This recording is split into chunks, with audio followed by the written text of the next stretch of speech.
আবু বকর সিদ্দিক রাদিয়াল্লাহু আনহু ব্যবসা করতে গেছে সিরিয়াতে। তো ব্যবসা করতে যাওয়ার পরে ঘুমাই রয়েছে, স্বপ্ন দেখে আকাশের একটা চাঁদ এবং নক্ষত্র হযরত আবু বকর রাদিয়াল্লাহু আনহুর কোলের মধ্যে আসছে। স্বপ্ন দেখার পরে আবু বকর চিন্তিত, এত সুন্দর স্বপ্ন জীবনে কোনোদিন দেখি নাই, চাঁদ আর সূর্য কোলের মধ্যে কেন আসলো গো? সিদ্দিক আকবর আবু বকর রাদিয়াল্লাহু আনহু তিনি পাদ্রীর কাছে চলে গেলেন। পাদ্রীর কাছে যে বলেন, পাদ্রী তুমি তো বড় বুজুর্গ, তাওরাত জবুর ইনজিলে পারদর্শী, আমি কালকে স্বপ্ন দেখেছি আকাশের একটা চাঁদ একটা সূর্য আমার কোলের মধ্যে আসছে। আবু বকর রে, পাদ্রী রে, বলো তো স্বপ্নের তাবির কি হবে? পাদ্রী ডাক দিল, তোমার নাম কি? বলে আমার নাম আবু বকর। তোমার বাড়ি কোন দেশে? বলে আমার বাড়ি মক্কাতুল মুকাররমাতে। তোমার কোন বংশের সন্তান? বলে আমি কুরাইশ বংশের সন্তান। বলে আবু বকর, স্বপ্নের তাবির অনুযায়ী, তোমার স্বপ্ন দেখা অনুযায়ী, তাওরাত জবুর ইনজিলের বিধান অনুযায়ী তোমার জন্য একটা দারুণ সুসংবাদ আছে। বলো রে পাদ্রী, কি সংবাদ? বলে আবু বকর রে, তোমাদের দেশে একজন নবী আসবে, তার নাম মুহাম্মাদুর রাসূলুল্লাহ, পড়েন সাল্লাল্লাহু আলাইহি ওয়াসাল্লাম। বাবার নাম আব্দুল্লাহ, মায়ের নাম আমেনা, হাশিমি কুরাইশি, হাশিমি কুরাইশি, হাশিমি কুরাইশি। আবু বকর, তোমার স্বপ্ন অনুযায়ী, তাওরাত জবুর ইনজিলের লেখা অনুযায়ী আবু বকর ওই নবী হবে শেষ নবী। তবে তোমার জন্য একটা সুসংবাদ হলো, তুমি ওই নবীর সাহাবী হবে। শুধু সাহাবী না রে আবু বকর, তুমি ওই নবীর প্রথম খলিফা হবে। চিৎকার করে বলেন আল্লাহু আকবার। কষ্ট হচ্ছে? বুঝা যায়? বুঝে যায়। আবু বকর রে, চলে যাও তুমি মক্কা নগরে, খোঁজ করো ওই নবীর।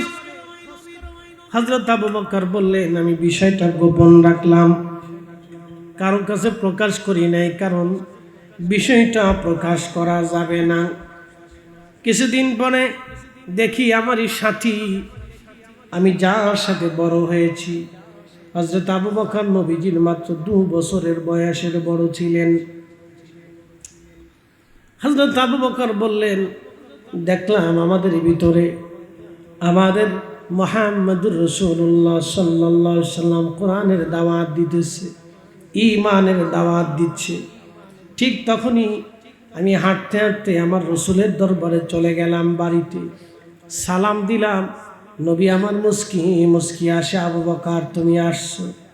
বলে হ্যাঁ হুজুর আমি আসছি। নবীজি আপনি তো নবী, তাহলে আপনি আমার একটা মুজেজা দেখান। এই আমার দিকে তাকান।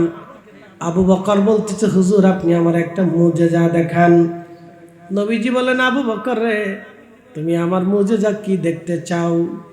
তুমি যে স্বপ্ন দেখেছো আকাশের চাঁদ আর সূর্য তোমার কোলে আসছে, সকালবেলা এক পাদ্রীর কাছে তুমি ব্যাখ্যা চাইতে গেছো, তাওরাত জবুর আর ইনজিল দিয়া পাদ্রী তোমার ব্যাখ্যা দিয়ে বলে দিয়েছে তুমি আমার সাহাবী হবা, প্রথম খলিফা হবা। আবু বকর, এরপরও কি স্বপ্নের ব্যাখ্যার দরকার, মুজেজা জানার দরকার আছে?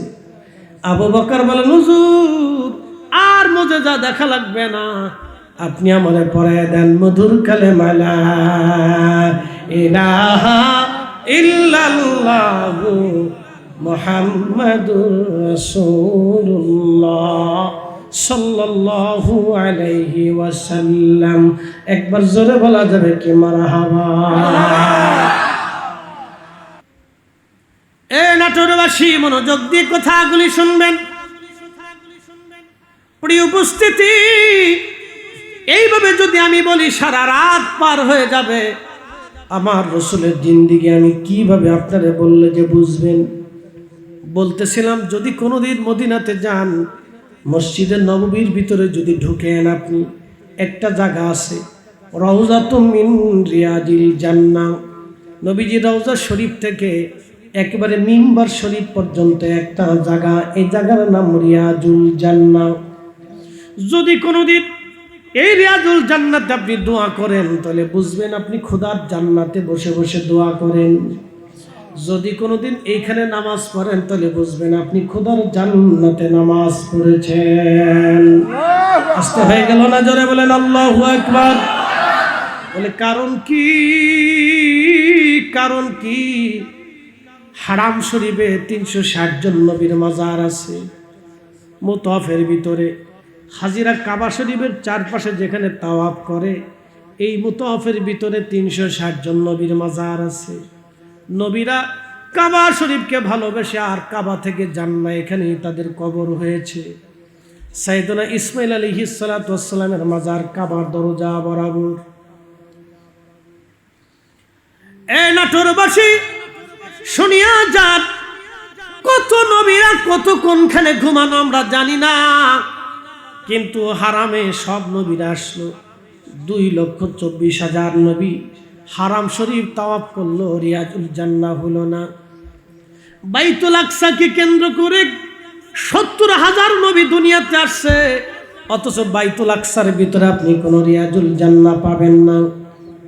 আমার রসুল, যিনি সব রসুলের রসুল, সব রসুলের ইমাম, তিনি মসজিদে নববীতে, রওজা শরীফটা ছিল হুজরা শরীফ, এই হুজরা শরীফ থেকে মিম্বর, মিম্বর থেকে হুজরা, হুজরা থেকে মিম্বর, মিম্বর থেকে হুজরা, বারবার বারবার বারবার গেলেন আসলেন, গেলেন আসলেন, যাওয়া আসা, যাওয়া আসা।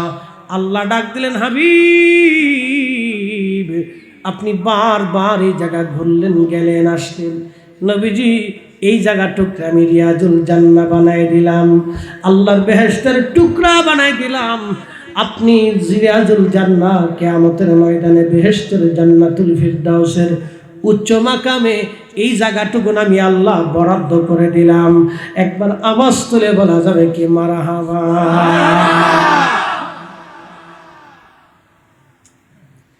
নাটোরবাসী কি করে বুঝাবো রিয়াজুল জান্নাহ?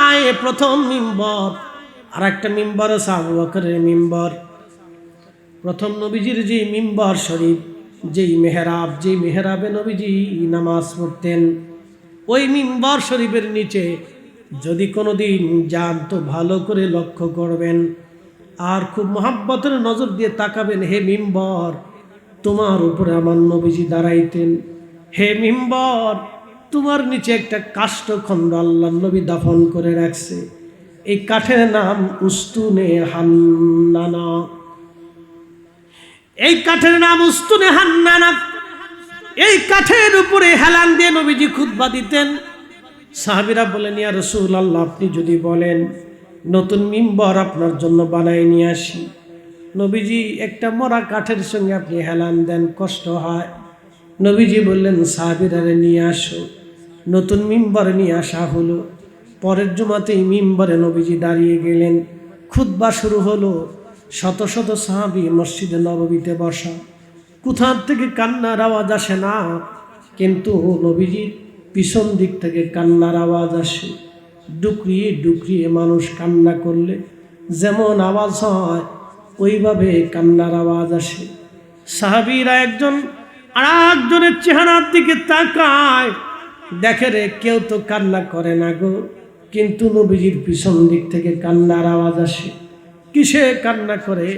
নবীজি খুতবা ছেড়ে দিলেন, বন্ধ করলেন, তাকায় দেখলেন গো, পিছনে যেই মরা কাঠ এতদিন দাঁড়ায় ছিল, খেজুর গাছের কাঠ, এই কাঠটা জিন্দা হয়ে ডুকরিয়ে ডুকরিয়ে মানুষের মতো কান্না করতেছে।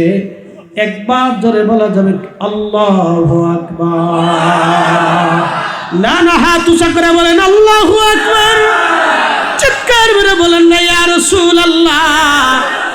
আহা, ইশকে রাসূল, ইশকে রাসূল, ইশকে রাসূল, ইশকে রাসূল, ইশকে রাসূলের নিদর্শন।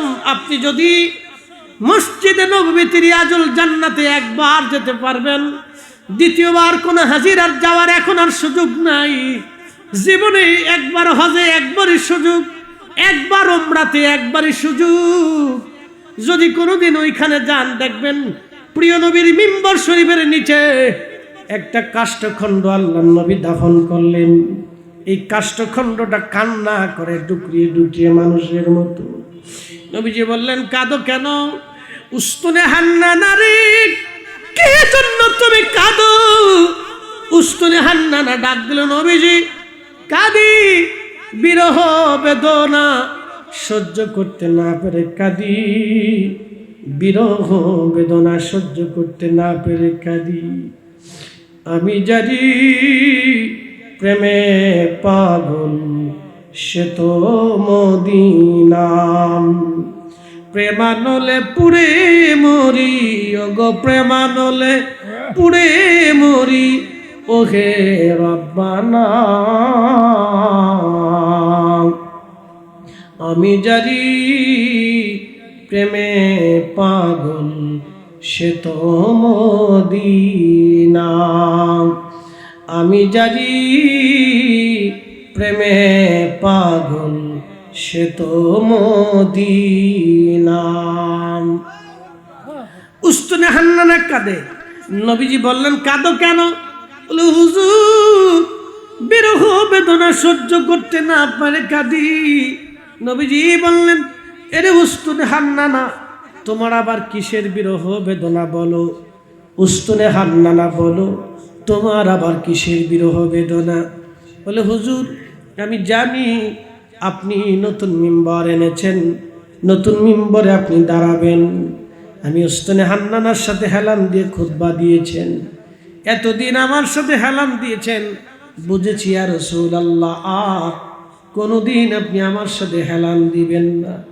নবী গো, বিরহ বেদনায় আমি কান্না করি, আমি আর কোনোদিন রসুলের সোহবত পাবো না, এটি আমার দুর্ভাগ্য। উস্তুনে হান্নানাকে নবী বললেন, এরে উস্তুনে হান্নানা, কান্না কি বন্ধ হবে না? বলে, হা হুজুর হবে। কি করলে কান্না বন্ধ হবে বলো? উস্তুনে হান্নানা বলে, ইয়া রাসূলুল্লাহ ওয়াদা করেন, দয়া করে আপনি বলে দিয়ে দেন, কিয়ামতের ময়দানে আপনি আমাকে সারা জান্নাতে যাবেন না। না না জোরে বলেন আল্লাহু আকবার। ইয়া রাসূলুল্লাহ, ইয়া হাবিবাল্লাহ, ইয়া রাসূলুল্লাহ, ইয়া হাবিবাল্লাহ। আমার মতো নিদান কালে থাকি নবীজি আমার শিয়রে, করিব চুম্বন কদম ধরিয়া, ইয়া রাসূলুল্লাহ, ইয়া হাবিবাল্লাহ, ইয়া রাসূলুল্লাহ, ইয়া হাবিবাল্লাহ। উস্তুনে হান্নানাকে নবী বললেন, সাহাবীরা তোমরা শোনো, আমার মিম্বর শরীফের নিচে তোমরা মাটি খনন করো। আল্লাহু আকবার। আমার মিম্বরের নিচে তোমরা মাটি খনন করো। আমি নবীজি হাসরের ময়দানে উঠব, আমার মিম্বরের নিচ থেকে আমার উস্তুনে হান্নানাকে আমি হাতে করে নিয়ে, আমি নবী হাতে করে ওকে নিয়ে জান্নাতে চলে যাব। আর জোরে বলেন না আল্লাহু আকবার।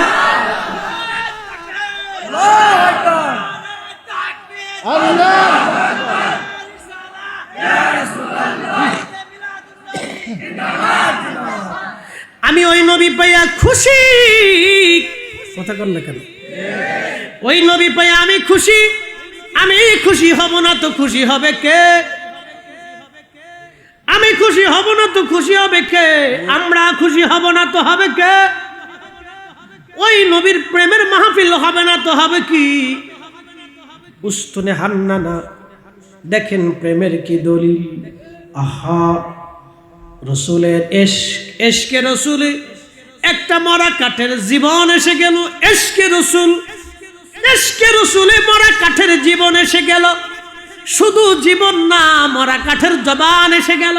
ঠিক কিনা? শুধু জীবন না, জবানও এসে গেল। শুধু জবান না, আকলও এসে গেল। আকল তাও শিয়াল, কুকুর, বিড়াল, ছাগলের আকল না, একজন এশকে আশিকে রসুলের আকল। আহা, একটা মরা কাঠের আকল এসে গেল। ওই আকল দিয়ে বলে, হুজুর বিরহ বেদনায় কাঁদি। বলে, কান্না কি বন্ধ হবে না? বলে হবে। অনুমতি দেন, আপনি আমার সারা জান্নাতে যাবেন না? নবীজি বললেন, হ্যাঁ, তোমাকে নিয়ে জান্নাতে যাব। জোরে বলা যাবে না মারহাবা? হ্যাঁ, এটার নাম ইশকে রাসূল। ইশকে রাসূল। আল্লাহ বললেন, কুল, হুজুর আপনি উম্মতকে জানায় দেন, ইন কুনতুম তুহিব্বুনাল্লাহ, কেউ যদি আমাকে ভালোবাসতে চায়, আমি রব, আমি খালিক, আমি মালিক, আমি রব, কুল কায়নাতের রব, আসমানের রব, জমিনের রব, হায়াতের রব, মৌতের রব, আমি মালিক রে কেউ যদি ভালোবাসতে চায়, নবীজি, ইন কুনতুম তুহিব্বুনাল্লাহ, আমাকে কেউ যদি ভালোবাসতে চায়, ফাত্তাবিউনি, সে যেন আপনি নবীর ইত্তেবা করে, আপনাকে অনুসরণ করে। আপনি যেই পথে, তার হবে সেই পথ। আপনার যেই মত, তার হবে সেই মত। আরো জোরে বলেন, জোরে জোরে জোরে জোরে। আপনি নবীর যেই পথ, আপনার উম্মতের হবে সেই পথ। আপনি নবীর যেই মত, আপনার উম্মতের হবে সেই মত। আপনাকে যদি ভালোই বাসি, ইত্তেবা দুই ধরনের হয়। একটা হলো ইত্তেবায়ে সিফাতি, আর একটা ইত্তেবায়ে মুহাব্বতি। বলে সিফাতি কি? নবীজি টুপি মাথায় দিয়েছেন, আপনিও মাথায় দিবেন। নবীজি দাড়ি মোবারক রেখেছেন, আপনিও রাখবেন। নবীজি ঢিলে ঢুলো জুব্বা গায়ে দিয়েছেন, আপনিও দিবেন। ডান হাতে খাবার খেয়েছেন, আপনিও খাবেন। দস্তরখানা বিছাইছেন, আপনিও বিছাবেন। নবীজির যত সুন্নাহ আছে, এইগুলি আপনি মানবেন। এটা হলো মুহাব্বতে সিফাতি। আর একটা হলো মুহাব্বতে জাতি। বলে মুহাব্বতের জাতি কি? কলিজার ভিতর থেকে ভালোবাসা। বলে হুজুর এটা আবার কি? আপনাকে বুঝাইতেছি। একটা মা সন্তানকে ভালোবাসে, কলিজার ভিতর থেকে ভালোবাসে, কলিজার ভিতর থেকে ভালোবাসে। দেখবেন, আপনি মাঝে মধ্যে দেখবেন, আমাদের দেশে মুরগি আছে, মুরগি বাচ্চাগুলি নিয়ে মাঠের মধ্যে, জঙ্গলের মধ্যে খেতে যায়। মুরগির বাচ্চাগুলি ধরার জন্য চিল বা কাক আসে।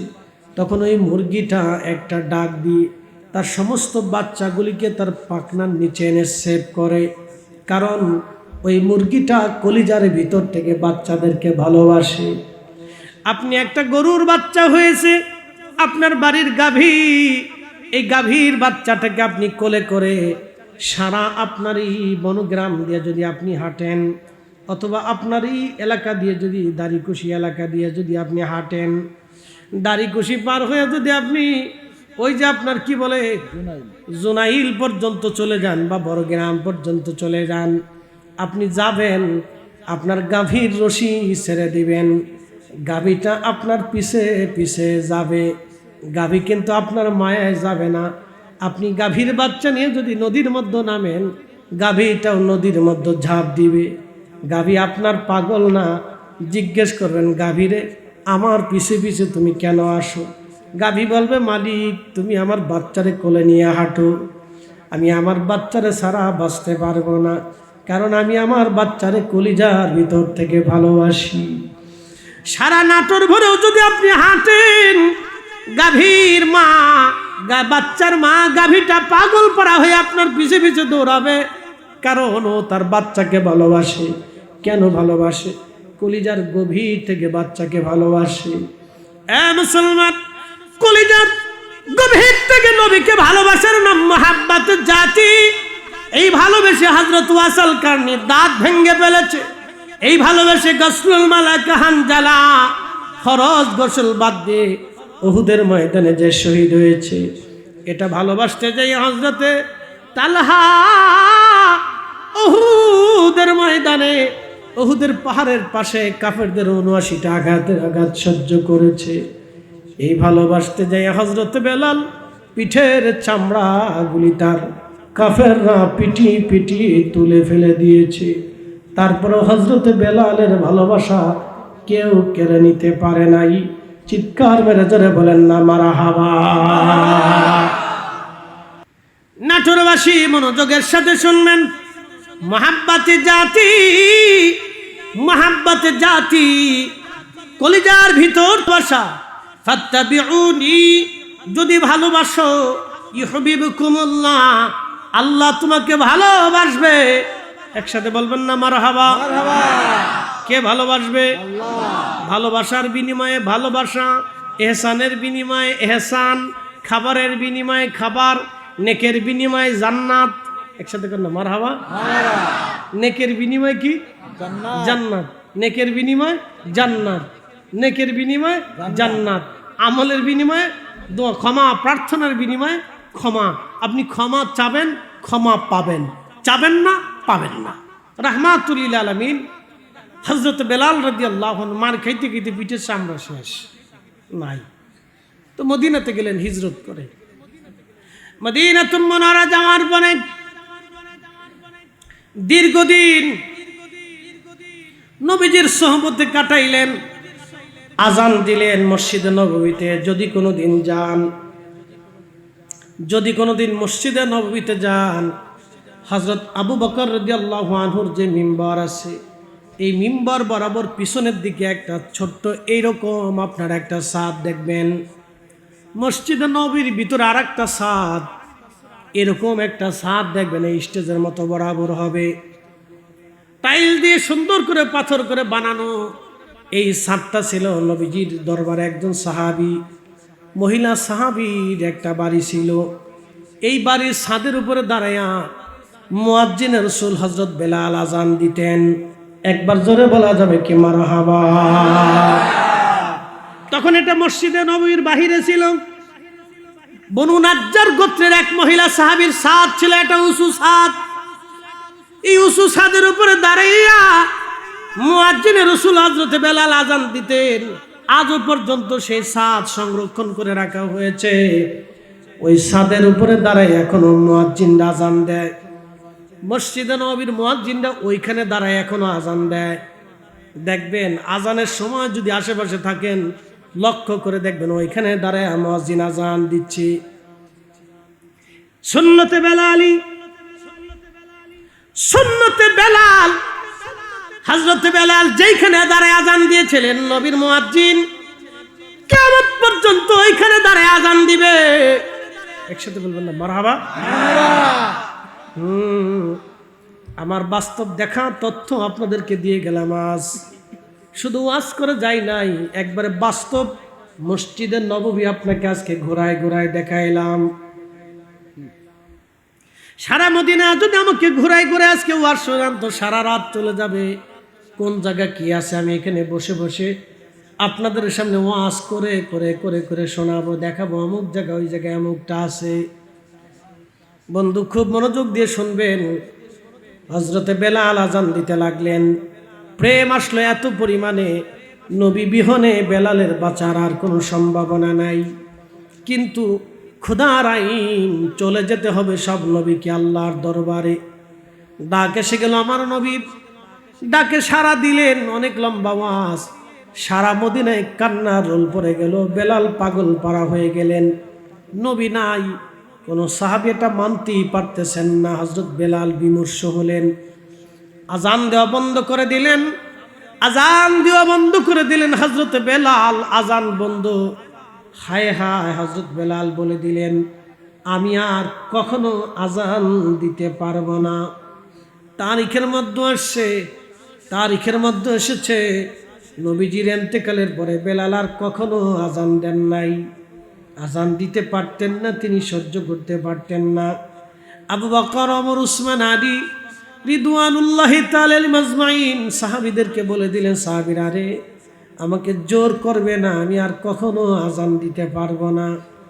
কখনো আর আজান দেন নাই। তিনি চলে গেলেন। হযরতে বেলাল গাট্টি বুকসা বেঁধে আবু বকরের সামনে দাঁড়াইলেন। আবু বকর, বিদায় দিয়ে দেন, আমি চলে যাব।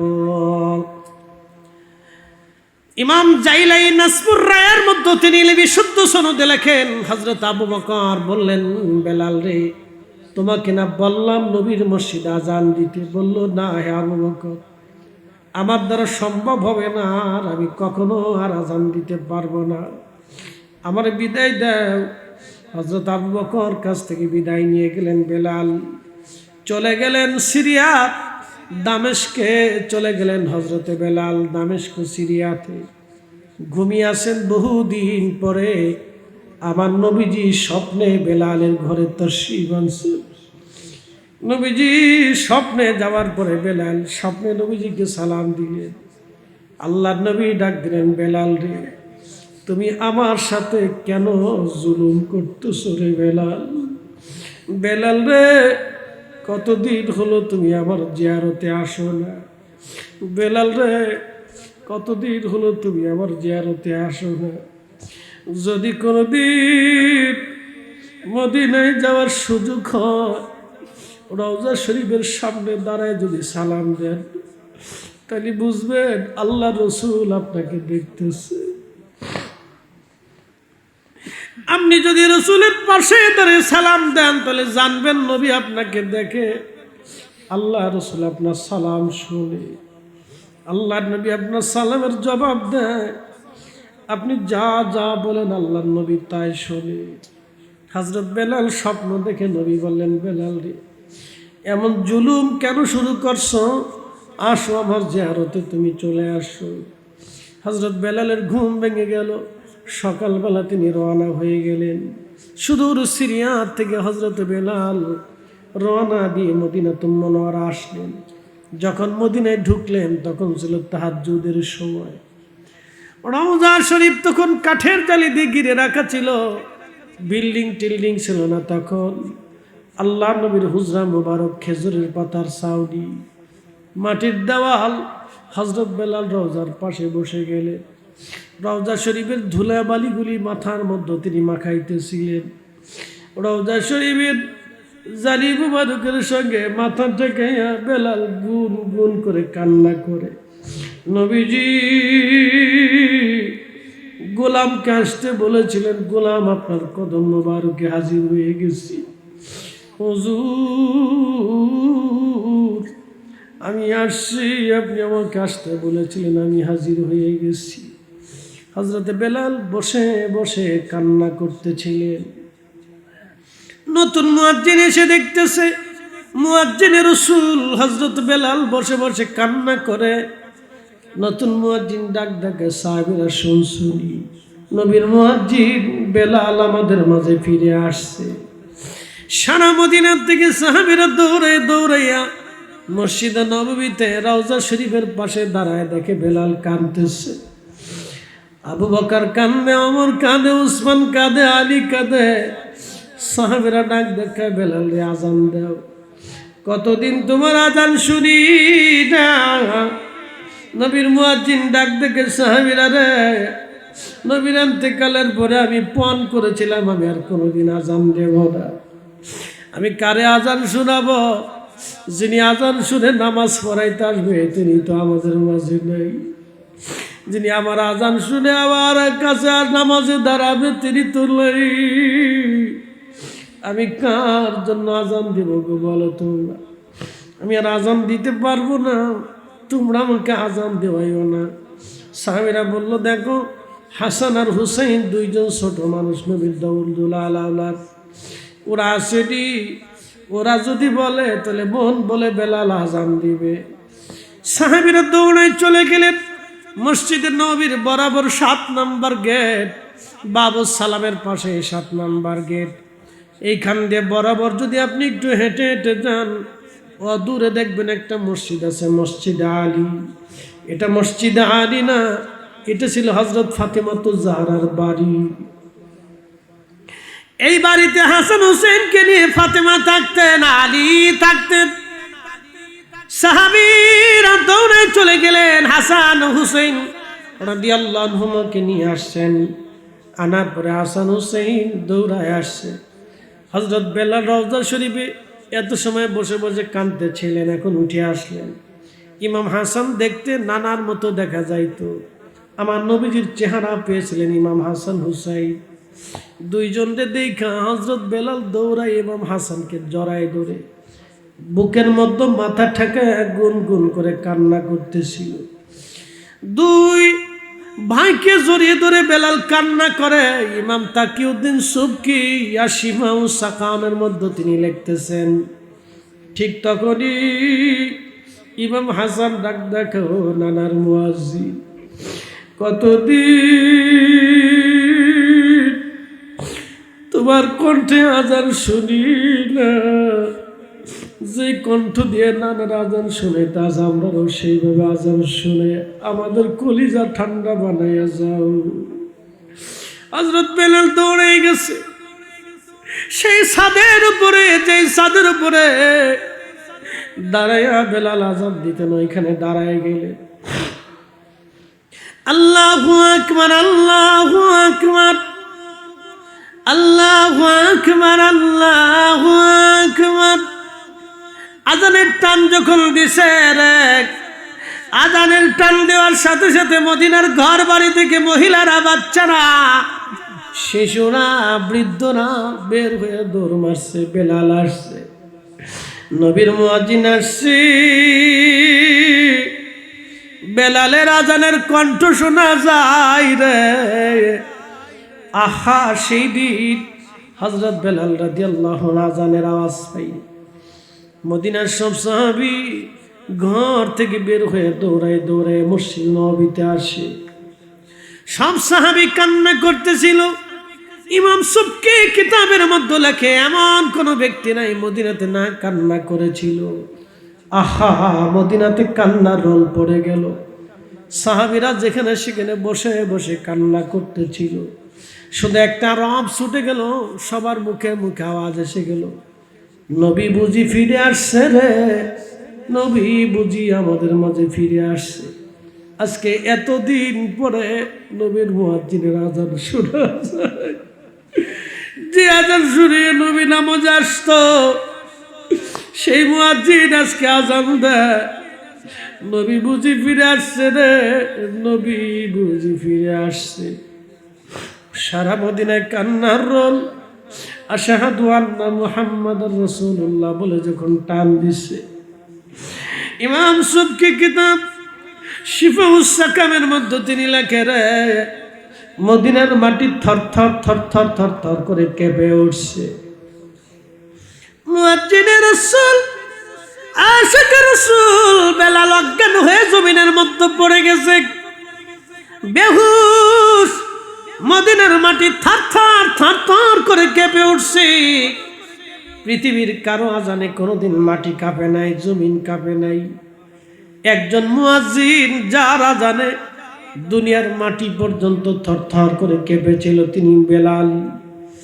আশিকের রাসূলের ইশকের আজানে সেই দিন মদিনার মাটি পর্যন্ত থরথর করে কেঁপেছিল।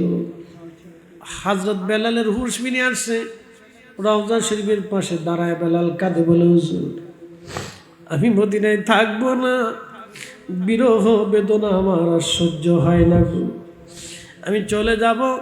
হুজুর আপনি আসতে বলেছিলেন, গোলাম আপনার কদম মোবারকে হাজির হয়েছি। নবীজি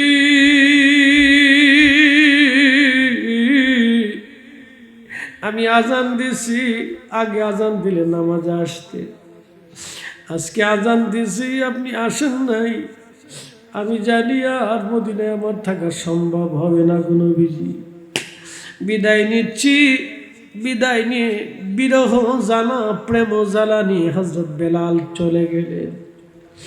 আর কোনোদিন তিনি মদিনায় আর ফিরে আসেন নাই। ওই বিরহ বেদনা নিয়ে আশিক রাসূল সিরিয়াতে ইন্তেকাল করলেন, সেখানেই তিনার মাজার।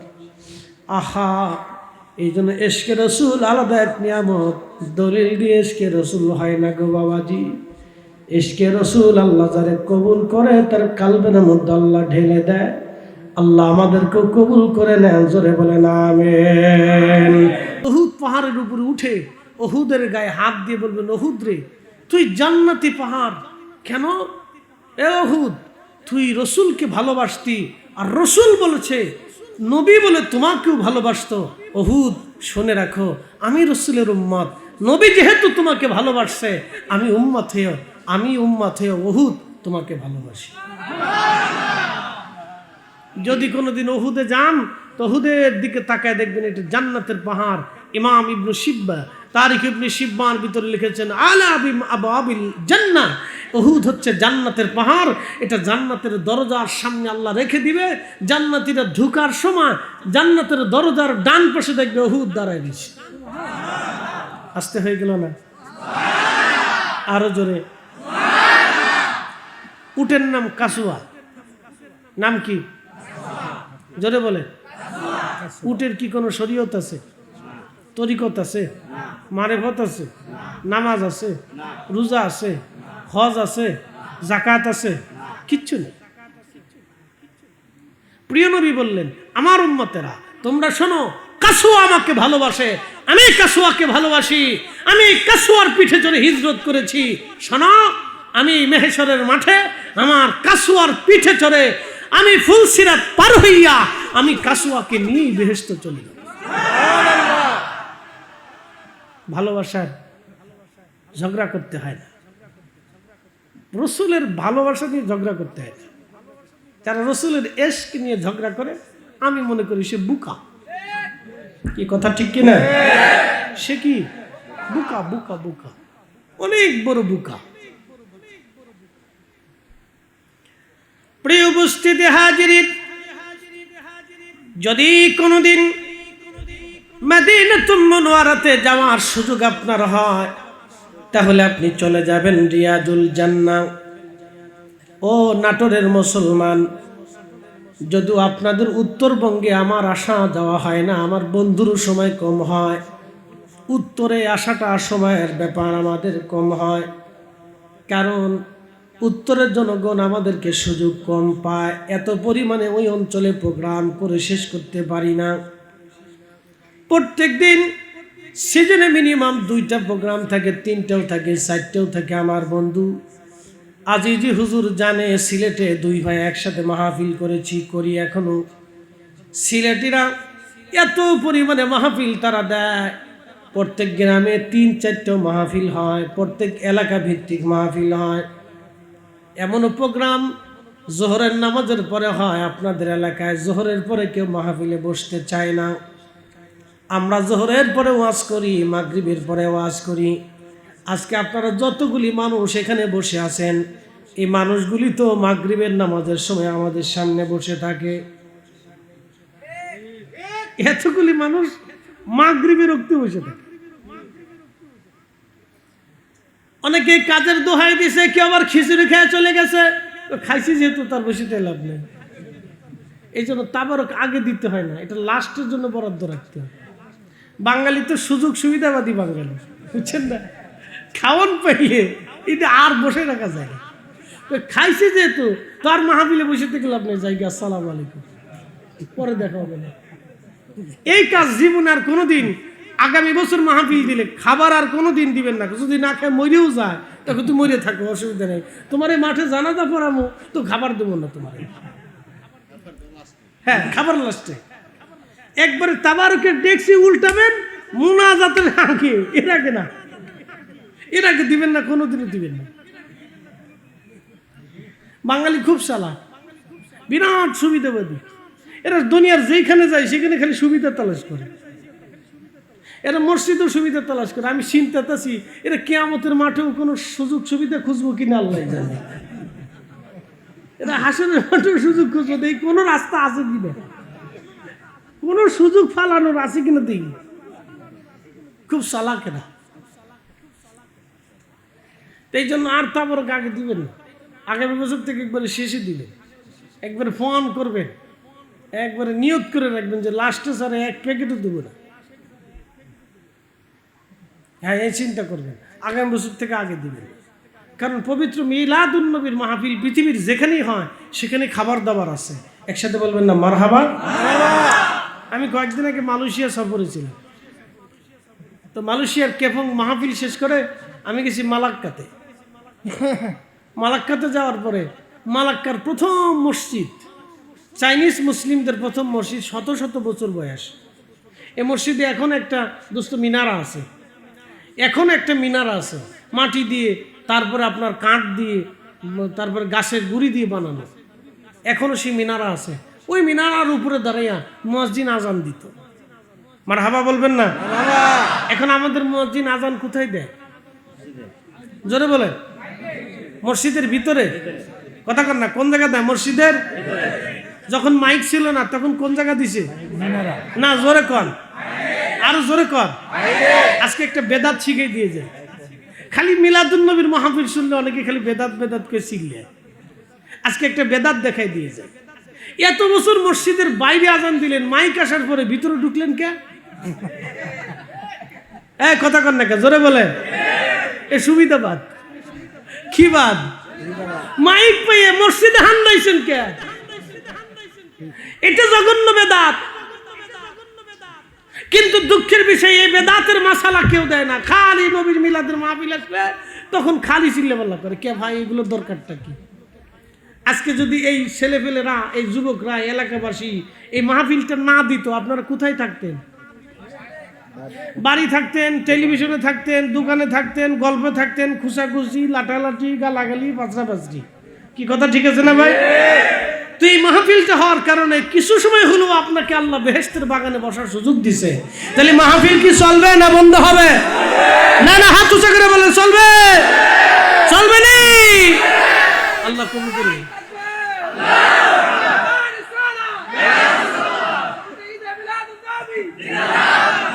মাশাআল্লাহ, চালাবেন। দূর থেকে যে যাই কোক কানের ভিতরে ঢুকাবেন না, কিন্তু আউট অফ সাইট, এগুলো কানে নিবেন না। বহুজনে বহু কিছু বলবে। তো মসজিদ পরিদর্শনে যাওয়ার পরে দেখলাম বড় বড় ডেকসি। আমি জিগে ডেকসি কে? এত ডেকসি তো আমরা বিভিন্ন দরবারে দেখছি, বিভিন্ন খানকায় দেখছি, তো ওখানে মসজিদে দেখছি কে? হুজুর এখানে তাবারক রান্না করে। কি করে? তো মুসল্লিদেরকে খাওয়ায়। অনেক বড় টেবিল, এই যে এরকম টেবিল আছে না, এরকম টেবিল পাইতে রাখছে সুন্দর করে, উপরে কলা। তাই আমি বললাম কলা কেন? মুসল্লিরা আসলে মুসল্লিদেরকে কলা খাওয়ায়, মেহমানদারি করে। তো মালয়েশিয়ার প্রায় মসজিদে এই মুসল্লিদেরকে কলা খাওয়ায়। আমাদের দেশে জিলাপি খাওয়ায়। আমরা জিলাপি খাই দেখে লোকেরা কয় জিলাপি হুজুর। তাহলে মালয়েশিয়াতে কলা খায়, তাহলে ওরা কলা হুজুর। সৌদি আরবে খেজুর খাওয়ার খেজুর, সৌদি আরবে খেজুর খাওয়ায়, না খেজুর হুজুর। প্রত্যেক মসজিদে খেজুর, প্রত্যেক মসজিদে খেজুর। তাহলে ওরা খেজুর হুজুর, আমরা জিলাপি হুজুর, আর ওরা কলা হুজুর। কি কইতাম কয়? এগুলো হলো মানুষের এক ধরনের অসুস্থতা। কথা কন ঠিক কিনা? কিছু না পাইয়া ওই অনেকেই ওই ঝগড়া করতে যায়, কুস্তি হইতো আগে। তো কুস্তিতে দুই বাচ্চা জিততে না পারে, একটা নিচে পড়ে গেছে। নিচে পড়ে যাওয়ার পর কয়, দেখছো তোর কুস্তিতে হারাই দিছি। তো তুই হারাইতে পারস নাই, তোর ফিটের উপরে আমি হাত দিয়ে রাখছি। বুঝছেন? তো ঝগড়া তো করতে হইব। তো কিছু লোকের আসে এরকম মতানৈক্য তো করতে হইব, কিছু তো একটা করতে হইব। এর লেগে সব দোষ জিলাপির এসে যায়। এইগুলি সমস্ত নেগেটিভ চিন্তা ভাবনা আমরা দূর করতে হবে, আমাদের মাহফিল কায়েম করতে হবে। কথা বলেন ঠিক না বেঠে? যুবকদেরকে উদ্বুদ্ধ করতে হবে। এই যুবকরা যদি আজকের এই মাহফিল না দিত, তাহলে ওরা অন্য কিছু করত। আর দেশের হাজার হাজার যুবকরা রাসূলের ইশকে, নারে তাকবীর, নারে রিসালাতের স্লোগান তাদের জবানে এসে গেছে। এটাও একটা গুণ, ইসলামিক গুণ। কথা বলেন ঠিক না বেঠে? দরকার এগুলি বেশি বেশি প্রয়োজন। প্রিয় উপস্থিতি হাজিরিন, প্রিয় নাটোরবাসী, যদি কোনোদিন মদিনাতুল মুনাওয়ারাতে যান তাহলে আপনি ঢুকবেন। এখন তো ঢুকানো হয় বাবুন নেসাদি, দুইটা দরজা রাসূলের মসজিদে নববীর বাম পাশে হুজরা শরীফে, নবীজির রওজা মোবারক, এটাই হুজরা শরীফ। একটা দরজার নাম বাবে জিব্রাইল, আর একটা দরজার নাম বাবুন নেসা। বাবুন নেসাদি মহিলা সাহাবীরা এসে আম্মাজানদের কাছে এসে বসতেন মাসালা জানার জন্য। ওই বাবুন নেসা দিয়ে যদি আপনি ঢুকেন, ডান পাশে দেখবেন আপনি আহলে সুফার সাহাবীরা বসে থাকতো। এখানে একটা গাছ ছিল, এখন আর নাই। এই গাছের নিচে 80 জন মতান্তরে 100 জন সাহাবী আবার কোনো কোনো সময় বাড়তে বাড়তে 150 সাহাবী হতো, যাদের বাড়ি ছিল না, ঘর ছিল না, জমি ছিল না, কিছু ছিল না, স্ত্রী সন্তান পুত্র পরিজন কিছু ছিল না, দিনহীন হয়ে তারা এই গাছের নিচে আমার নবীর দরবারে দরবারে মোস্তফাতে থাকতো। খাবার আসলে খাবার খাইতো, না আসলে না খায় থাকতো। এরা ছিল আহলে সুফার সাহাবী। এই জন্য আহলে সুফা থেকে দুনিয়াতে সুফি এসেছে। সুফি কারা? যাদের বাড়ি নাই, ঘরে নাই, জমি নাই, জাতি নাই, যারা দুনিয়ার থেকে বিরাগী হইয়া শুধু আল্লাহ তার রসুলের জন্য নিজের জীবনকে অতিবাহিত করে, তাদেরকে সুফি বলা হয়। আহলে সুফা থেকে সুফি। আহলে সুফার সাহাবীরা সেই দিন ছিলেন। একজন সাহাবীর নাম আবু হুরাইরা, আরেকজন সাহাবীর নাম হযরতে আব্দুল্লাহ যুল বাজাদাইন, আরেকজন সাহাবী ছিলেন তার নাম হযরত জুলাইবি। এইরকম অনেক সাহাবী ছিলেন আহলে সুফার সাহাবী, যাদের বাড়ি ছিল না, ঘর ছিল না, জমি ছিল না, কিছুই ছিল না। নবীর বাড়ি আসতো, নবীর বাড়ি থাকতেন, খাইতেন, খাবার আসলে খাইতেন, না আসলে না খেয়ে থাকতেন।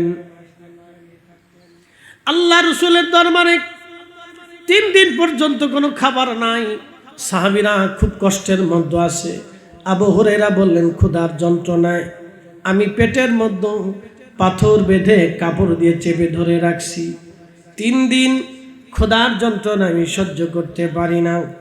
আবু হুরায়রা বললেন, দুনিয়ার মানুষ 3 দিন পরে আমার নবীর দরবারে একজন সাহাবী 1 পেয়ালা দুধ নিয়ে আসছে, আমাদের জন্য দুধ আনছে 1 পেয়ালা দুধ এনে সাহাবী বললেন, হুজুর আপনার জন্য দুধ এনেছি। নবীজি বললেন, আবু হুরায়রা লাব্বাইকা ইয়া রাসূলুল্লাহ, দুধের পেয়ালা আসছে আমাদের মাঝে হাদিয়া, গ্রহণ করো। কতজন সাহাবী আছে আহলে সুফার? বলে, হুজুর 80 জনের মতো সাহাবী আহলে সুফার গাছের নিচে আছে। প্রিয় নবী বললেন, তাদেরকে ডাকো। তাদেরকে ডেকে নিয়ে 1 পেয়ালা দুধ বিসমিল্লাহ বলে শুরু করে দাও। আবু হুরায়রা চিন্তায় পড়ে গেলেন, হায় হায়, মাত্র 1 পেয়ালা দুধ, আমরা 80 জন সাহাবী, 3 দিন ধরে আমরা সবাই ক্ষুধার্ত, 1 পেয়ালা দুধ দিয়ে কি করে মেহমানদারি হবে আজ? নবীজি, আমরা তো অনেক সংখ্যায়, কিন্তু মাত্র 1 পেয়ালা দুধ, কি করে আমরা আপনার দুধের পেয়ালা বন্টন করব? আল্লাহর নবী বললেন, আবু হুরায়রা হুকুম দিলাম বিসমিল্লাহ বলে শুরু করে দাও। আবু হুরায়রা বলেন, আমি বিসমিল্লাহ বলে শুরু করলাম। এক এক করে 80 জন সাহাবী বিসমিল্লাহ বলে দুধের পেয়ালায় মুখ লাগাইয়া দুধ খেতে লাগলেন। সবার পেট ভরে গেল 80 জনের। আল্লাহর নবী বললেন, আমি আবু হুরায়রা বললেন, নবীজিকে দিলাম। প্রিয় নবী নিজে দুধের পেয়ালা মুখে লাগাইলেন, বিসমিল্লাহ বলে পান করা শুরু করলেন। শেষ করে দিয়ে বলেন, আবু হুরায়রা, দুধের পেয়ালায় দুধ যা আছে সব তোমার। আবু হুরায়রা বললেন, 80 জন সাহাবী পান করার পরে আমি আবু হুরায়রা বিসমিল্লাহ বলে শুরু করলাম। দুধের পেয়ালায় মুখ লাগাইয়া খেতে খেতে আমার পেট ভরে গেল, খাওয়া শেষ হয়ে গেল আমার। দুধের পেয়ালায় চোখ লাগায় দেখি যে পরিমাণে দুধ ছিল সে পরিমাণে আছে, একটু কমেও নাই, বাড়েও না।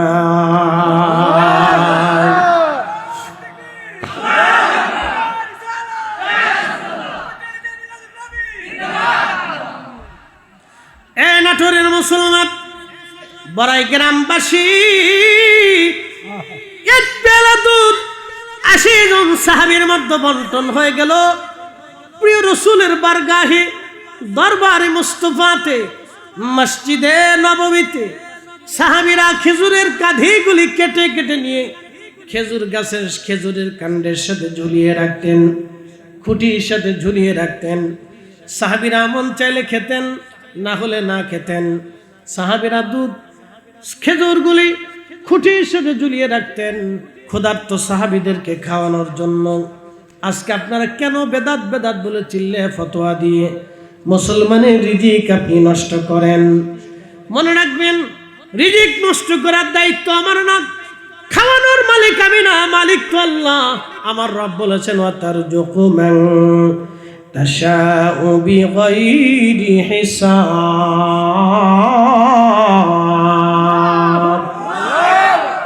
আমি যাকে খুশি তাকে অগণিত রিজিকের মালিক বানিয়ে দেই। মহাসমুদ্রের ভিতরে নীল তিমি একটা তিমি প্রত্যেক দিন 110 মণ খাবার খায়, একটা তিমি প্রত্যেক দিন 110 মণ খাবার খায়। বলেন তো মহাসাগরে শুধু তিমি মাছ না, কোটি কোটি কোটি কোটি মাছ আল্লাহ সৃষ্টি করেছেন, হাজার হাজার প্রজাতির মাছ আল্লাহ বানিয়েছেন। সবার খাবারের ফয়সালা কি জাতিসংঘ করে না, আল্লাহ করে। আল্লাহ যদি কুকুরকে খাওয়াইতে পারে, সমস্ত প্রাণীকুলের খাবার আল্লাহ ব্যবস্থা করলেন। সৃষ্টির ভিতরে এমন কোনো প্রাণী নাই যার খাবারের ফয়সালা আল্লাহ না করে। তাহলে আপনি কেন বান্দারে খাওয়াইতে পারবেন না? মাহফিলে তাবারক রান্না করবে বন্ধু, আল্লাহর বান্দারা খায়, মেহমান খায়। মনে রাখবেন, মেহমানের যে রিজিক ওটা মেহমানের জন্য আল্লাহ নিজে বরাদ্দ করে দেয়। আল্লাহ নিজে বরাদ্দ করে দেয়, কিন্তু আপনাকে দিয়া আল্লাহ খাওয়ায়। কথা কন না কেন? আচ্ছা বলেন তো, কুকুরের ব্যাংক কি অ্যাকাউন্ট আছে? আছে। বিড়ালের আছে, হাঁস মুরগির আছে, গরু ছাগলের আছে। তো এত গরু খাওয়ায় কারা? মানুষে খাওয়ায়, কিন্তু ব্যবস্থা কার হাতে? না না, জোরে বলেন, আরো জোরে বলেন। এত কুকুরের খাবার কে ব্যবস্থা করে? আল্লাহ। কিন্তু মানুষ দিয়ে ব্যবস্থা করায়। কথা কন না কেন? কোটি কোটি বিড়াল সারা পৃথিবীতে আছে, এই বিড়ালের খাবার আল্লাহ ফয়সালা করে, কিন্তু আল্লাহ মানুষ দিয়ে খাওয়ায়। মারহাবা বলবেন না? আপনার বাড়ির বিড়ালকে যদি খাবার দেন, তাহলে আপনি ইহসান করলেন একটা সৃষ্টির সাথে। আর যদি খাবার না দিয়ে তাকে মেরে ফেলে দেন, মনে রাখবেন সহিহ বুখারীর ভাষায়, আপনাকে জান্নাতে নেওয়ার মতো কোনো বেটার জন্ম হয় নাই। ঠিক আছে না? কোনো বেটার জন্ম হয় না আপনাকে জান্নাতে নেবে, কারণ অন্যায়ভাবে রশি বেঁধে একটা বিড়ালকে আপনি মেরে ফেলে দিয়েছেন। ও বিড়াল আপনি সৃষ্টি করেন নাই, আল্লাহ নিজে সৃষ্টি করেছে। কিয়ামতের ময়দানে ওই বিড়াল আল্লাহর দরবারে মামলা করে বলবে, রব তুমি সৃষ্টি করেছিলা, আমি তোমার মাখলুক ছিলাম, আল্লাহ তোমার বান্দা আমাকে হত্যা করেছে অন্যায়ভাবে, হে রব ফয়সালা আমাকে দিতেই হবে আজকে। কি উপায় হবে সেই দিন? অন্যায়ভাবে একটা কুকুর মারতে পারবেন না, অন্যায়ভাবে একটা কুকুর আপনি মারতে পারবেন না, একটা বিড়াল মারতে পারবেন না। কি আশ্চর্য! আল্লাহর কোরআনে, রাসূলের সুন্নতে অন্যায়ভাবে একটা কুকুর বিড়াল মারার জন্য আল্লাহ নিষেধ করে দিলেন। অথচ আমরা মানব জাতি নিজেরা মারামারি করে মানুষ খুন করি। তার মানে বোঝা গেল আমরা এখনো মানুষ হতে পারি নাই।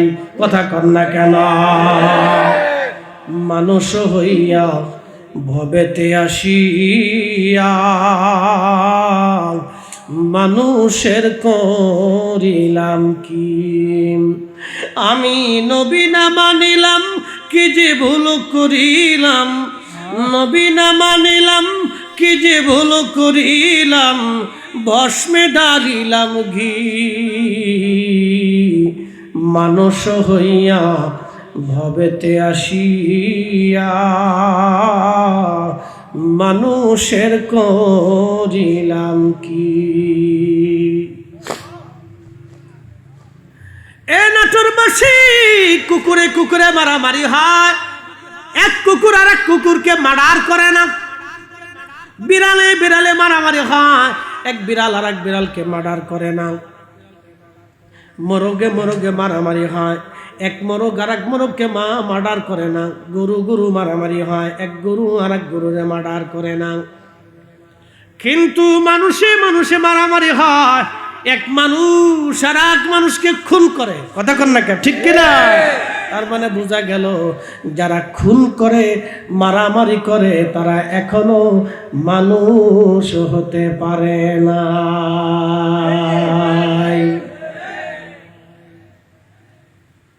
মান কাতালা নাফসান বিগাইরি নাফসিন, এই কোরআনে আমার রব বললেন, মান কাতালা নাফসান বিগাইরি নাফসিন আও ফাসাদিন ফিল আরদি ফাকান্নামা কাতালান নাস জামিয়া। তোমরা একজন নিরপরাধ মানুষকে যদি হত্যা করে ফেলো, সে হিন্দু হোক, বৌদ্ধ হোক, খ্রিস্টান হোক, মাজুসি হোক, শিখ হোক, তুমি অন্যায় কারণে তাকে হত্যা করলাম। ও আমার বান্দা তুমি শোনো, নিরপরাধ মানুষ একজন মানুষকে হত্যা করলে, একজন নিরপরাধ মানুষকে মেরে ফেললে, তুমি যেন ফাকান্নামা কাতালান নাসা জামিয়া, তাম দুনিয়ার মানুষ জাতি তুমি হত্যা করলাও। এবার আপনি বুঝেন তো, নিরপরাধ একজন মানুষকে যদি আপনি মেরে ফেলে দেন, আল্লাহর কোরআন আল্লাহ বলতেছেন কাতালান নাসা জামিয়া, তাম দুনিয়ার মানুষ মেরে ফেললে যে অপরাধ হবে, একজন নিরপরাধ মানুষকে মেরে ফেললে সে অপরাধ হবে। আর একজন নিরপরাধ মানুষকে যদি আপনি হত্যা করেন, আপনাকে জান্নাতে নেওয়ার মতো কোনো বেটার জন্ম হয় নাই। আল্লাহর দিন কত চমৎকার, আল্লাহর আইন কত চমৎকার, রাসূলের জিন্দেগি কত চমৎকার। এই নবী তখন এসেছিলেন, এই নবী ভূখণ্ডে আল্লাহ তখনই তাকে পাঠিয়েছিলেন। কখন? যদি কোনোদিন হেরেমে যান, ইব্রাহিম খলিল রাস্তা দিয়ে আপনি হেঁটে আসবেন, বাম পাশে একটা পাহাড় পাবেন, জাবালে ওমর। এখন আর সেই পাহাড়টা নাই, কেটে হোটেল বানানো হয়েছে। জাবালে ওমরের পাশ দিয়ে যদি আপনি হেঁটে আসেন, ডান পাশে হারাম শরীফ, ডান পাশে হারাম, বাম দিক দিয়ে একটা রাস্তা চলে গেছে, মাঝখানে একটা পরিত্যক্ত জায়গা পাবেন। এই পরিত্যক্ত জায়গাটা হচ্ছে সেই নিকৃষ্ট জায়গা যেখানে নিরাপরাধ ছোট ছোট কন্যাদেরকে জীবন্ত আরবেরা কবর দিত। বুঝেন কোন জমানা, নিজের মেয়েকে জীবন্ত কবর দিল, কোনো সালিশ হলো না, দরবার হলো না, বিচার হলো না, পুলিশে ধরে নিয়ে গেল না। জীবন্ত একটা মেয়ে কুরবান জবাই হত্যা করা হলো, জীবন্ত একটা মেয়েকে মাটির নিচে পুঁতে ফেলা হলো। একজন বাবা জীবন্ত কন্যা সন্তানকে কবর দিয়ে দিল, কোনো বিচার নাই, সালিশ নাই, দরবার নাই। আল্লাহ সেই জামানায় তার নবীকে দুনিয়াতে পাঠাইলেন। এত বড় নিয়ামত আল্লাহ দুনিয়াতে আমাদের মাঝে পাঠাইছেন। নবীর আগমনে আমি খুশি হব না তো শয়তান খুশি হবে নাকি? আমাকেই খুশি হতে হবে, কারণ আমি তার উম্মত। কথা বলেন ঠিক না বেঠে? আমাকেই খুশি হতে হবে, আমি তার উম্মত। আমি খুশি হব না তো খুশি হবে কে? আমি খুশি হব না তো খ্রিস্টান খুশি হবে, আমি খুশি হব না তো মাজুসি খুশি হবে, আমি খুশি হব না তো বৌদ্ধ খুশি হবে। আমি তো খুশি হব, কারণ আমি তার উম্মত, আমি তার অনুসারী।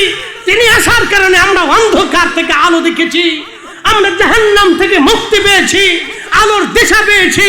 তিনার কারণে পবিত্র কোরআনের মতো বিধান পেয়েছি, তিনার কারণে আজকের সুন্নতের জিন্দেগি পেয়েছি।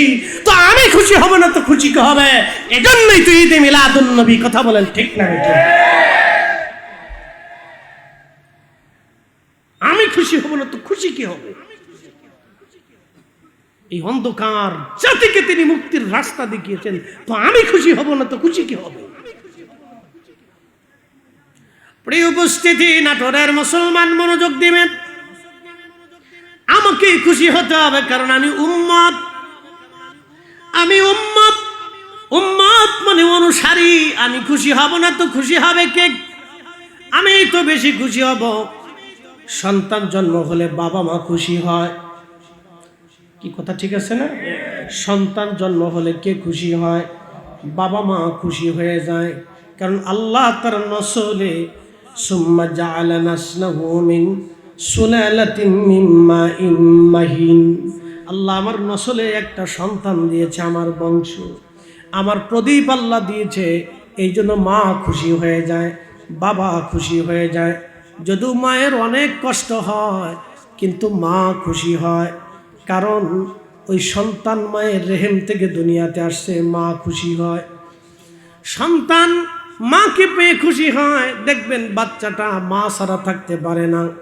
মা কোথাও গেলে, ছোট্ট গেলে আপনি নিজেও দেখেছেন, মা কোথাও গেলে সন্তান পাগল পারা হয়ে যায়। যাদের ছোট ছোট বাচ্চা আছে তারা দেখবেন, ছোট ছোট বাচ্চা যাদের আছে তারা দেখবেন মা কোথাও চলে গেলে বাচ্চা পাগল পারা হয়ে যায়, মা গেল কই? ও মুসলমান, ওই সন্তানকে পৃথিবীর সমস্ত সম্পদ যদি আপনি দিয়ে দেন, খুশি হবে না মা ছাড়া। কি কথা কন না কেন? ঠিক না? একটা মুরগির বাচ্চা মা থেকে জুদা করে দেন, দেখবেন মা ছাড়াও চেউ চেউ চেউ চেউ করতে থাকবে, কান্নাকাটি করতে থাকবে। একটা গরুর বাচ্চাকে মা থেকে জুদা করে দেন, ওই গরুর বাচ্চাটা কান্নাকাটি করবে। ওর সামনে যত ভালো খাবারই দেন না কেন, যত আদর করেন, চুমা খান, কাজ হবে না। মা ছাড়াও থাকতে পারে না, কারণ ও সন্তান। ও বন্ধু, খুব মনোযোগ দিবেন। আমরা রসুলের উম্মত, আমরা নবীর অনুসারী। অতএব রসুল ছাড়া আমরা দুনিয়াতেও টিকতে পারবো না, কবরেও জায়গা হবে না, হাসেরও ক্ষমা হবে না, নবী ছাড়া মাফের কোনো রাস্তা হবে না। কথা বলেন ঠিক কিনা? सबसे आला हमारा नबी, सबसे आला हमारा नबी, सबसे भाला आला हमारा नबी। अपने मौला का प्यारा हमारा नबी, अपने मौला का प्यारा हमारा नबी, दोनों आलम का दूल्हा हमारा नबी। अल्लाहुम्मा सल्ले अला, आहा जबान खुले।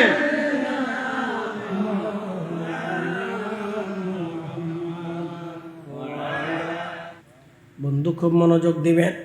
কেন দামি হলো বুঝাই, কেন মাহফিল দামি, কেন মহামূল্যবান আপনাকে বুঝাই। এই যে আমার সামনে যে মহাগ্রন্থ পবিত্র কুরআনুল কারীম দেখেন, এই মহাগ্রন্থ কুরআন কিন্তু উহুদ পাহাড়ে নাজিল হয় নাই। আল্লাহ বলে লাউ আনজালনা হাদাল কুরআনা আলা জাবালিল লারাআইতাহু خاشعا متصدعا من خشية الله।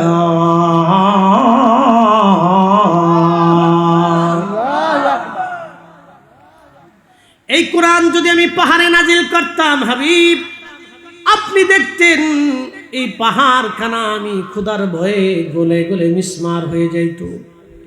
পৃথিবীর সবচেয়ে বড় পাহাড়ের নাম হচ্ছে মাউন্ট এভারেস্ট।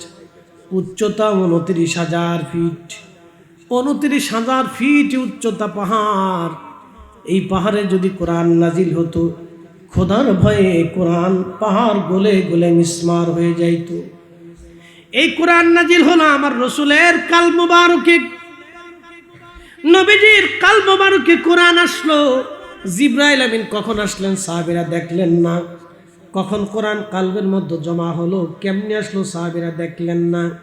শুধু দেখলেন নবীজি ওজন হয়ে গেল, আল্লাহ নবীর ঘাম এসে গেল।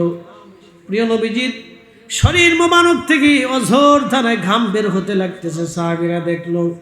এরপরে নবীজি উঠে বলেন, ইন্না আ'তাইনাকাল কাউসার, আলিফ লাম মিম, আলিফ লাম রা, ইয়াসিন, তাহা, নুন, যালিকাল কিতাব লা রাইবা ফীহি হুদাল লিল মুত্তাকিন। এইভাবে কোরআন নবীজি সাহাবীদেরকে শোনাইলেন। সাহাবীরা কিন্তু আল্লাহ দেখে নাই, জিবরাইল দেখে নাই, মিকাইল দেখে নাই, ইসরাফিল দেখে নাই। সাহাবীরা জান্নাতও দেখে নাই, জাহান্নামও দেখে নাই। সাহাবীরা দেখলো কাকে? সাহাবীরা দেখলো নবীকে।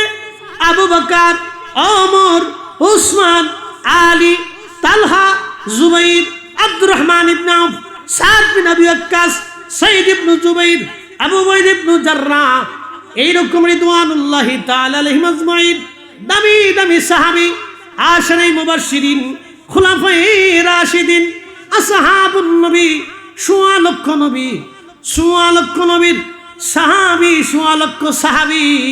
তারা আল্লাহ কোনোদিন দেখে নাই, জান্নাত দেখে নাই, জাহান্নাম দেখে নাই, জিবরাইল দেখে নাই, মিকাইল দেখে নাই, ইসরাফিল দেখে নাই। দেখলো কাকে? তারা দেখলো নবীকে। নবী দেখে দেখে তারা আল্লাহর কোরআন বুঝেছে। আসতে বলেন কেন? জোরে বলেন। নবী দেখে কোরআন বুঝেছে। নবী তিনি মুহাম্মাদুর রাসূলুল্লাহ এই শব্দটাকে বিশ্বাস করে সাহাবীরা আলিফ লাম মিম চিনেছে। কি কথা কর না কেন? মুহাম্মাদুর রাসূলুল্লাহ, তিনি মুহাম্মাদুর রাসূলুল্লাহ, তিনি রাসূল, এই কথা বিশ্বাস করার কারণে সাহাবীরা কোরআন শিখেছে। নইলে সব সাহাবী আবু জেহেলের মতোই থাকতো। কি কথা কর না কেন? আবু জেহেল মুহাম্মাদুর রাসূলুল্লাহ মানে নাই বিদায় সে কোরআন বুঝে নাই। এই আসতে কোন কেন? জোরে বলে। নবী দেখে সাহাবীরা কোরআন চিনছে, ইমাম চিনছে, জান্নাত চিনছে, আল্লাহ চিনছে। আল্লাহুম্মা সাল্লি আলা মাওলানা মুহাম্মদ ওয়া আলা আলি সাইয়্যিদিনা।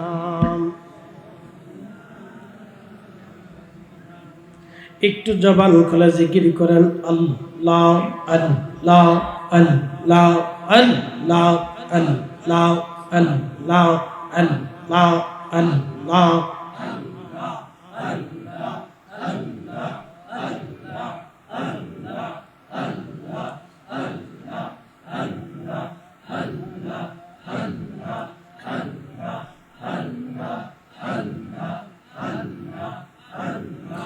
মানুষ বাহানাইছে গো আল্লাহ, মানুষ বাহানাইছে গো আল্লাহ, প্রেমের কারণে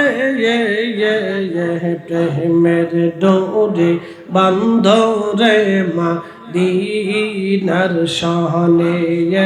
আল্লাহ আল্লাহ আল্লাহ আল্লাহ। হাবিবকে পাঠাইছে গো আল্লাহ, হাবিবকে পাঠাইছে গো আল্লাহ, প্রেমের কারণে প্রেমের ডোরে বান্ধরে মদিনার শানে। আল্লাহ আল্লাহ আল্লাহ।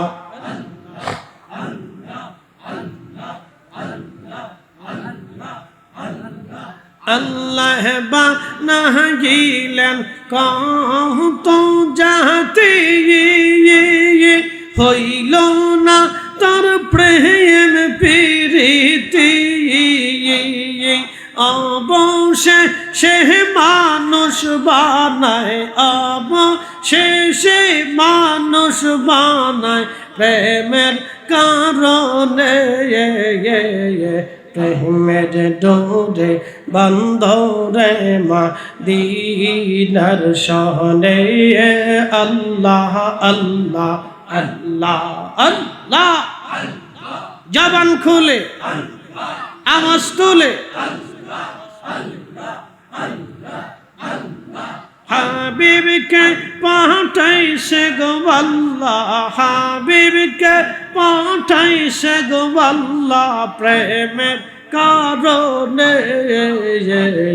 প্রেমের ডোরে বান্ধরে মদিনার শানে। আল্লাহ আল্লাহ আল্লাহ আল্লাহ।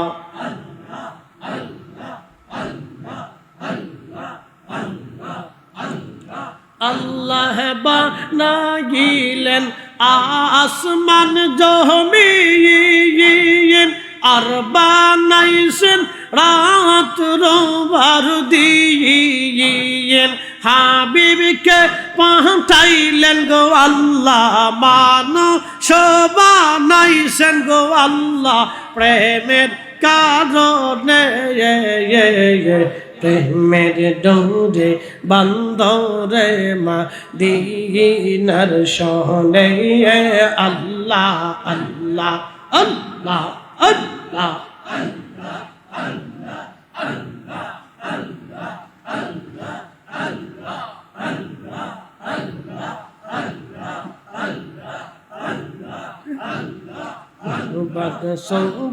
হাওয়ানকে পারে বুঝিতে তোমার শান।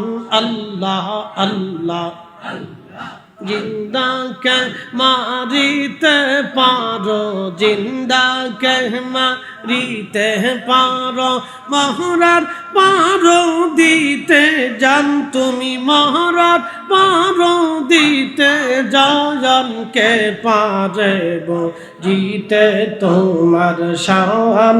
আল্লাহ আল্লাহ আল্লাহ আল্লাহ আল্লাহ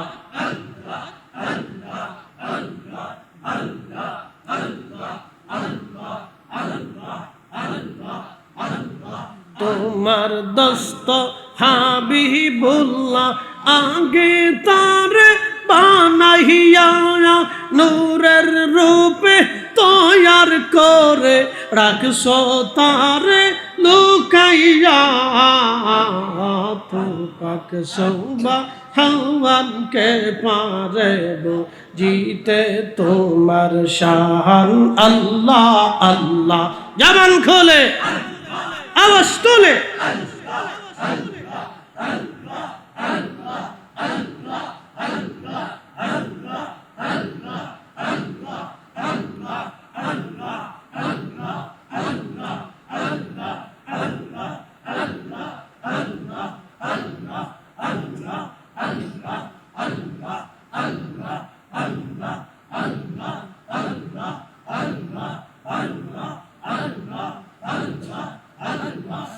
লা ইলাহা ইল্লাল্লাহু মুহাম্মাদুর রাসূলুল্লাহ সাল্লাল্লাহু আলাইহি ওয়াসাল্লাম। আরশো সে ज़्यादा मर्तबा आला रोज़े रसूलुल्लाह का नौसी रोज़े अनवर पर गुनहगारों की लाखों सलाम या नबी सा।